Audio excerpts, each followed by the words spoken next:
Venture, presented by Wild Root Cream Oil for the hair.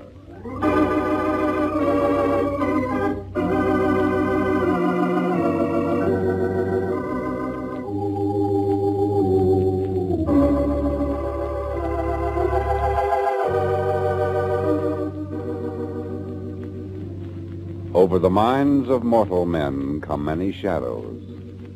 Shadows of greed and hate, jealousy and fear.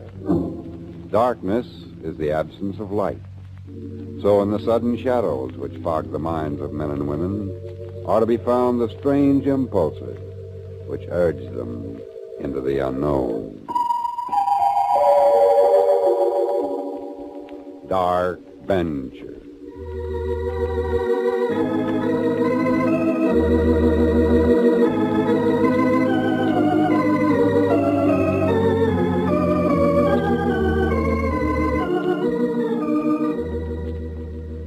Tonight's venture in the dark features Betty Lou Gerson and David Ellis in Cover-Up, the story of a woman who set out to find the killer of the man she loved.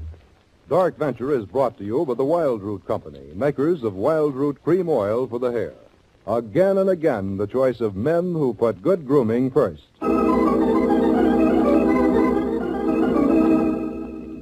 And now tonight's Dark Venture, Cover-Up.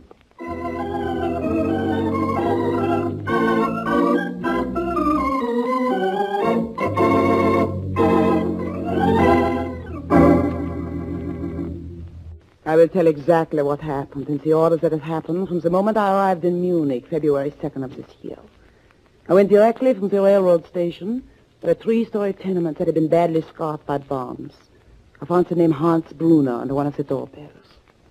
I pushed the bell and waited. Finally, upstairs in the hallway, I heard a door open. Yes, what is it? I want to see Hans Brunner. Come on up, second floor. The hallway was lit by a single gas jet. There was an odor, a depressive odor of decay. As I passed the first-floor landing, I stopped for breath. I was startled to see a man leaning in the doorway of the first-floor apartment. A huge, red-faced man in a gray sweater reading a newspaper. He didn't even look at me. Why so slow? Come on up. It's cold in the hall. I went up the second flight upstairs more quickly. A younger man was waiting for me. He was carrying a gun in a shoulder holster. Don't let the gun bother you. Come in. Well, Come in. Now, what do you want? Hans Brunner. I'm Hans Brunner. What is it? You must forgive me, but since I've never seen you before... You want to see my identification papers? Yes. Why? I'm Elna Karl from Berlin. Oh, I see. The famous Elna Karl. Famed not only for her work in the underground during the war, but also for her beauty, her magnificent golden hair. But I have never seen you before either, Elna. And many women have golden hair. So? So we will exchange papers. Here are mine. And mine. Well, your picture doesn't flatter you.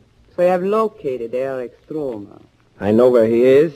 Those of us who are left have decided that Stromer will not be turned over to the Allied authorities. Why? As you know, Stromer signed the death warrant for every one of our group who died. It has been decided this once. We will allow ourselves the luxury of vengeance. And I have been named the Avenger. Is that what you came here to tell me? Yes. Good. Stromer is the cleverest of the lot. If he were given over to the occupation authorities, he'd find some way of squirming through. Erich Stromer. His name is like acid on the tongue. Have you ever seen him? No. No, of course not. They plastered pictures of Hitler and Goering on every billboard, but Stromer, he was a great believer in seclusion. Here's his picture in this billfold. So this is Stromer. Clipped it out of a newspaper. The day my father was beheaded with the command of Erich Stromer. Where is Stromer now? In a shepherd's hut in the Wittenberger forest, 300 miles south. But every mile of the way he is well protected. By whom? These Nazi werewolves. He's their last great hope. But the occupation armies. Occupation armies. Let me tell you about one fanatic in particular. Roaming the streets of Munich this very moment. His name is Felscher. is one of the monstrosities we Germans have given to the world. It's a fat, red-faced lump with no nerves, no heart, but with enough strength in each hand. Wait. What? The man I saw in the doorway of the first-floor apartment. What man? First-floor apartment has been sealed up for months. He was very fat. His face was flushed. He was wearing a gray sweater. You stay here. You'll see why I have such affection for this gun. He's not in the hall now. But I saw him in that first-floor doorway right downstairs. Let's go back to the apartment. How could Felcher have known He anything? may have followed me from the station. Then how could he have been here ahead of you? I don't know. Within an hour, every rat and every sewer in Munich will know you're here. Start back for Berlin on the first train you can get. I'll leave for Eric Stromer at once. Wish me luck. No need to wish you luck. I will know how things come out. What do you mean? I'm going with you. I'm afraid not. Those are my orders. There ought to be two of us. Why did they choose you? Perhaps because I had such a splendid reason for killing Herr Stromer. Oh? They chose my wedding day to murder the man I love. I'm going with you. You have a gun? Yours will do. I will be satisfied to be a spectator. Felcher is spreading the word about us right now. We're to have any chance at all, we'll have to completely lose our identity. And once we begin, there's no turning back. You know that, too. Yes. All right. Then let us begin. Herr Karl.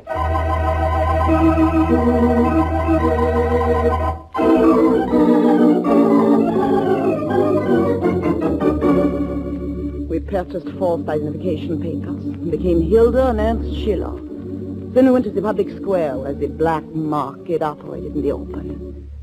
So I traded my raincoat and scarf for our wristwatches, a satin gloves, fresh scissors, a pair of reading glasses, a bottle of dye, and an armful of old clothes. I wrapped everything in a bundle and went to a small hotel. Here we are, Mr. and Mrs. Schiller. Room 34. Thank you. I've been a clerk here for a very long time, and I always pride myself on being able to tell what's what. I bet I know something about you, too. What do you mean? It's your honeymoon, isn't it? What? Why, isn't that remarkable, Ernst? I'm the wealthiest guest. I got my ways. I'll leave you alone now. Well, if you want anything, just tone down. Now, look, Elna.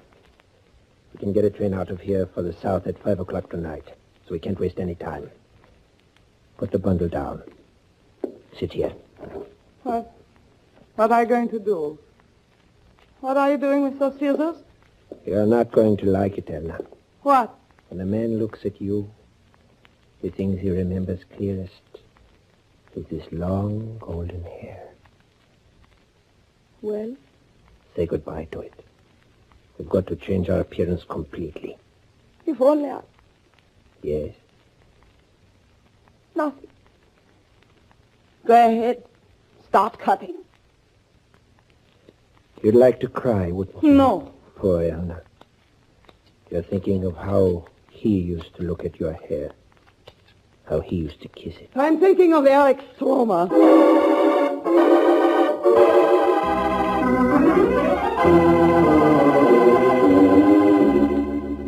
He cut my hair very short, then dyed it gray.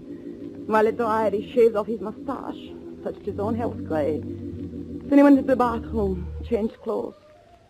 When he came out, I felt a kind of chill in my heart, as if someone else had come out. He looked like a seedy old school teacher. Then he finished with me. He wiped the makeup from my face, put the reading glasses on me. Now, look at yourself in the mirror. I can't believe it. I know it's believing it. Oh, glasses, they are too strong. I can't wear them. They give me a headache. All right. Take them off for now. But when we're outside, you'll have to wear them. We'll have to do everything right. Yes, I know. I get it. Yes? Mr. Hook, the room clerk. Yes? There's a man in the lobby asking for Elna Karl and Hans Brunner. So why do you call us? My name is Schiller. What's wrong? Because the man described the people he wanted, and the description fit you. Honeymooners, indeed. I'll give you 10 minutes to get out of my hotel. But listen to me. 10 minutes, and then I call the authorities. All right.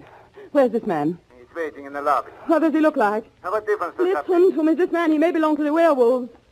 Another one of your Is stories. he a fat, red-faced man? Please tell me. It's very important. There's no need to tell you. You described him as perfectly as he described you. Very well. Well, down to the lobby. He followed us. Sir, give us 10 minutes to get out. I will soon know if our disguise is as good as we think. What do you mean? Give me the bundle of our old clothes. We're going downstairs. But this Felcher... is the chance to find out. We've got to know if they can recognize us before we start. Are you coming, Mrs. Schiller?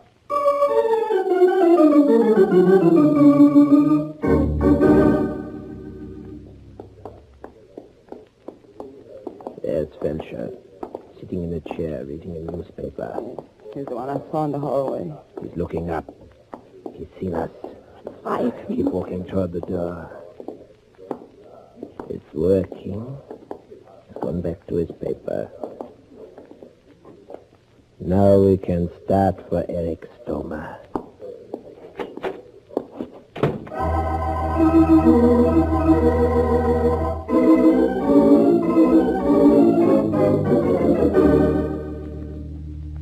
We went to the railway station. Just before we passed through a police inspection, I suggested we hide the gun in the bundle of clothes. Luckily, it wasn't found. Then I got another bit of luck. When we boarded the train located our section, we found the compartment, which was meant for 6 passengers, was empty. Well, now you can take off those glasses. Yes. My head feels like a sore thumb. It's starting to move. In 10 hours, we'll be there. How do you feel? I lost the headache. I'm a little shaky. Oh, no. What is it? Look through the window. Felcher, running for the train. He'll never make it. He did make it. He's on our train.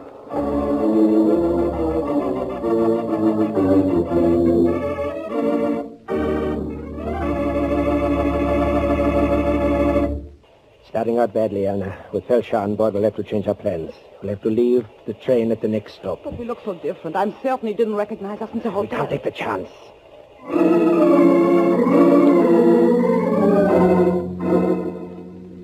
The first stop was at Gorham. Passengers left the train for what little food they could buy at the refreshment stands. We started walking past the little station. Then I saw Felcher waiting for us. Come on, across the tracks.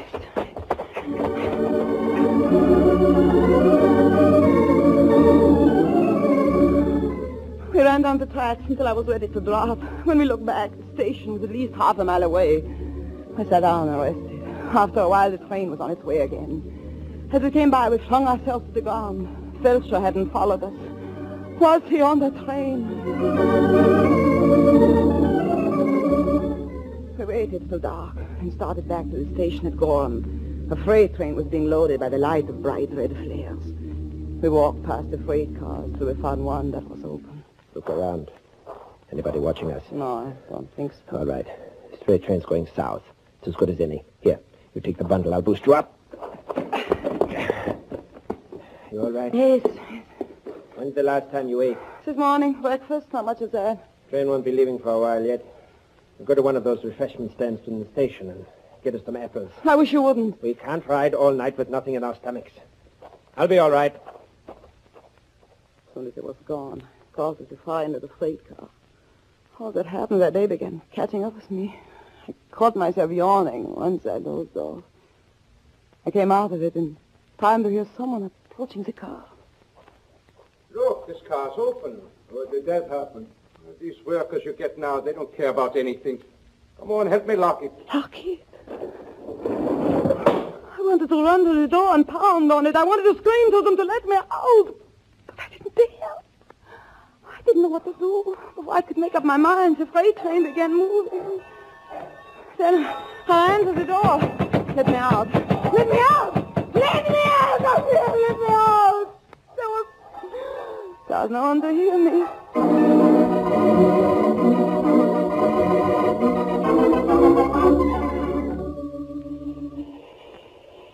I will not forget that night. I started crawling back. There was nothing else to do. In the darkness, I lost all my sense of direction. If only there had been just a little light. With such a dreadful, suffocated feeling locked up alone. Then I thought I heard someone breathing. It could not be. I was alone. Then I heard it again. Is anyone else in this car? Answer me. Answer me! There it was again. She breathing. I held my own breath to hear it better. Then the breathing stopped. I sat rigid, straining, listening, until I exhaled with a long sigh. Oh, it was me I had heard. It was me. It was my own breathing. I could not let myself go to pieces. I could not.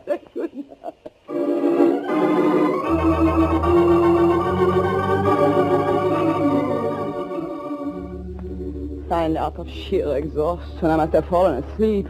Because the next thing I knew, the train had stopped. The freight car door was being pushed open. Elna. Oh, what happened to you? I'll tell you later. Get the bundle and come over to the door. I have it. Now give me your hands. Now jump. Where are we now? Just outside Durenberg. Train stopped at the water tower. What time is it? Not quite midnight. Why did you leave me in that car? Why didn't you come back? I did come back. I was already locked. Train was ready to move. Look at me. I had to ride in an open coal car. I thought we had been separated on the dreadful night. I told you this would be the longest 300 miles anyone ever traveled. We've gone most of the way, Elna. There's barely 100 miles left between us and Eric Stober.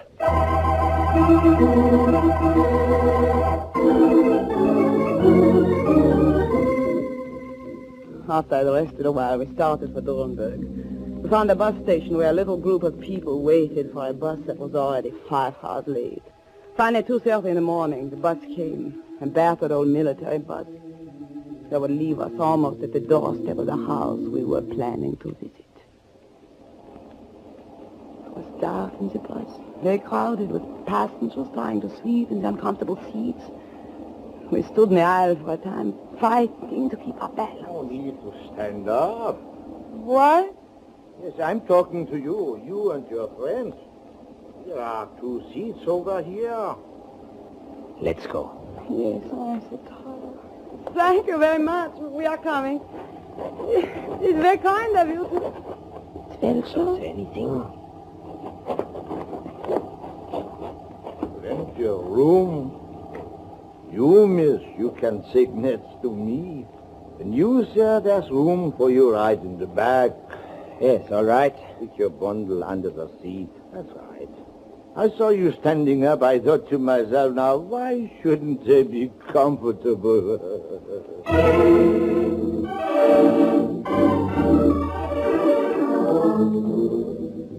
So I sat next to Felcher in the dark. He was eating a melon, cutting off chunks with a large pocket knife, smacking his lips in appreciation, completely at peace with the world. Somehow that made it even more terrible. I wanted to run to the bus driver. I wanted to tell him about Felcher, that he was a Nazi werewolf who hunted down people and killed them. But how did I know about the bus driver? How did I know about anybody on the bus? I asked you, would you like some melon? What? My melon, would you like some? There's plenty. No, thank you. And how about you?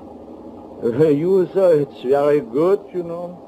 Well, I guess I am pretty hungry. Help yourself. More than enough. Here, take the whole thing. Cut yourself a good piece. Thank you.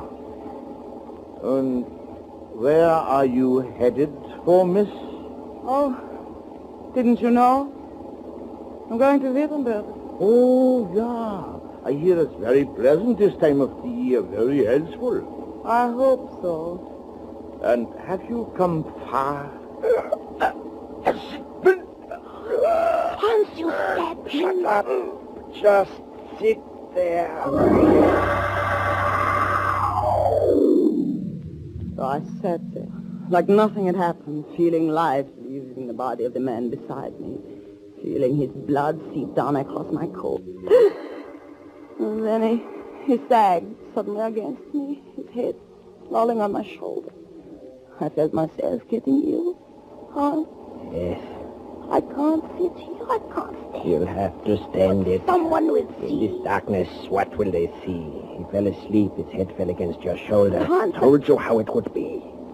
Are you sure this was Felcher? Open his shirt. Look closely at the tattoo on his left shoulder.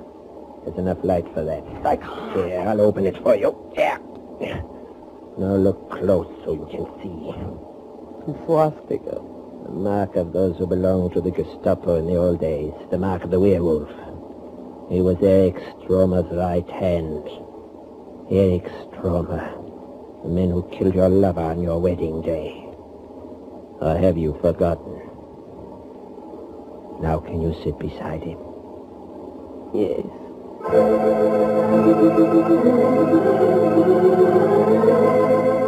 It was almost 3 hours.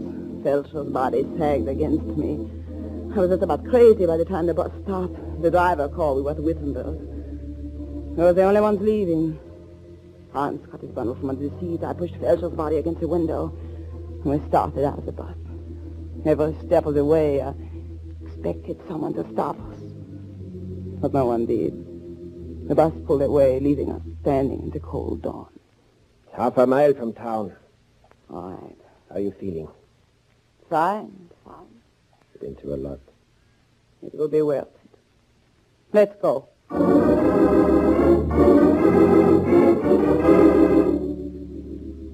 There's the hut. There in the trees. Now. I'll take the gun out of the bundle. Come.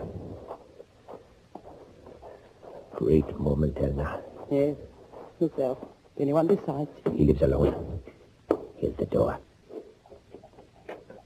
Locked. The glass breaking. No, it would wake him. This is better. Empty. You were wrong. Stromer isn't here. I was not wrong. Erich Stromer is here. And in this room. What? Welcome to my humble dwelling, Elna Karl. You. Yes. I am Erich Stromer, not Hans Brunner. Wait. You're forgetting this gun. You're not leaving. Why did you bring me here? This was best, the safest way. Also, it provided me with such pleasant diversion. I don't get much of that these days. You must forgive me. It was so delightful to watch you change before my very eyes. From a beautiful, confident disciple of this new democratic Germany to a weary, terrified, rather ugly creature. You had to bite your lips to keep from sobbing when I cut your lovely hair, didn't you, Ellen? For my part, I had to bite my lips to keep from laughing in your face. And the glasses. Glasses, Ellen, they give you a dreadful headache. That's what they might.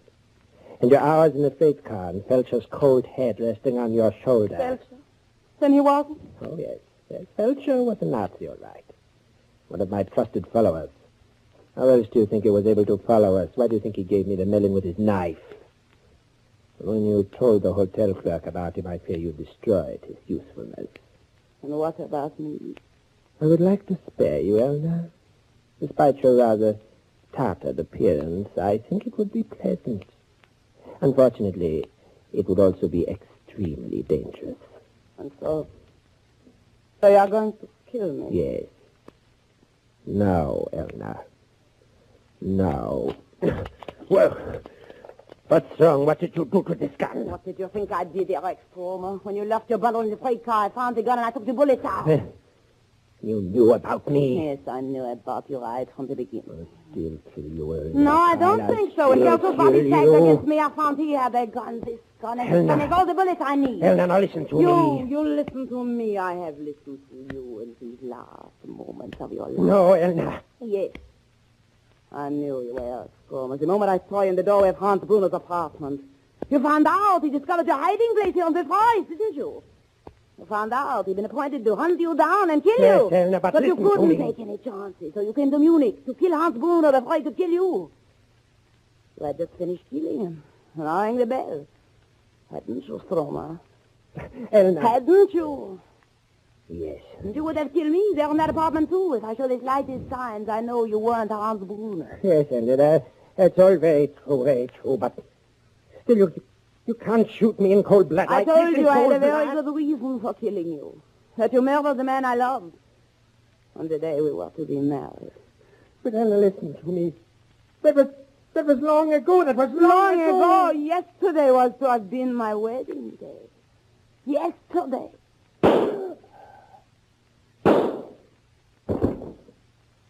The man I loved. The man I come to Munich to marry. Was Hans Bruner.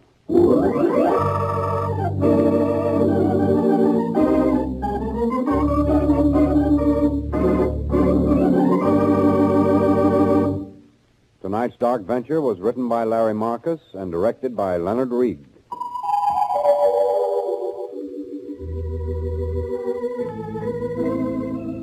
In tonight's Dark Venture, Betty Lou Gerson was heard as Elma, David Ellis as Stromer, Leo Clary as Felcher, Jack Moyles as a trainman, and Earl Lee as a hotel clerk. Original music by Rex Corey. Your narrator has been John Lake.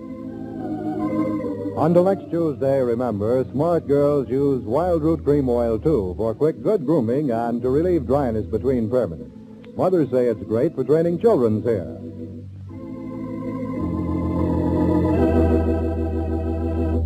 This is ABC, the American Broadcasting Company.